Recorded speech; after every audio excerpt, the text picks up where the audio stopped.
சம்பாதிச்சிடுறாப்போ என் வாழ்க்கையிலே பிச்சைக்காரன் இவ்வளவு காசு போடுறது நீதான் பாருங்க. காடு வாங்குது ஊடு போகுது 60க்கு 60 குறுக்கு 20 காடு வாங்க 90. வயசாகி போச்சு வீடு போறவனு கொச்சை முடிச்சு தள்ளு மாடு உயிர் போற பாடு இல்ல. இந்த 90 வயசு கிழவனுக்கு 16 வயசுல ஒரு பொண்டாட்டி நாசமா போச்சு. 16 வயசுல பிள்ளைய கல்யாணம் பண்ணி என்னையா பண்ண என்ன பண்ண போறேன்? எப்படி இருப்பா? சும்மா பகல்ல பார்த்தா 10 மணி 10 மணியா 11 மணியா? ஏடா பண்ணி 10 மணி மாதிரி இருக்கும். 10 மணி. ஆமா நைட்டு நைட்ல பார்த்தா குது மாதிரி இருக்கும். அது குதுவா குது போடா குன்னு சொல்றோம் தாத்தா. ஆமா சரி எப்படி இருக்கு?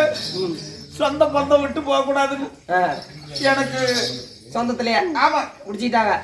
அத்தை மகன் அவ மாமா மகன் கொடுத்து போறேடா இப்படி கல்யாணம் பண்ணி வச்சு இந்த வட புதுமைகளை பார்க்க வந்தேன். சரி இப்படி நடக்க முடியாத வயசுல என் பொண்டாட்டி எங்க இருக்கிறானோ தெரியல. என்னப்பா சொல்ற? இந்த கிழவனை பிடிச்சி அப்படி ஓரமா உட்கார வைத்தப்போ பிடிச்சி விடுறேன். கிருஷ்ணவேணி யார அந்த அம்மாலே கூப்பிடுறாங்க. அது நைட்டாரா கூட்டுக்காரிடா உட்காரு. அந்த ரெண்டு பக்கம் போக கூடாது தாத்தா. கிருஷ்ணவேணி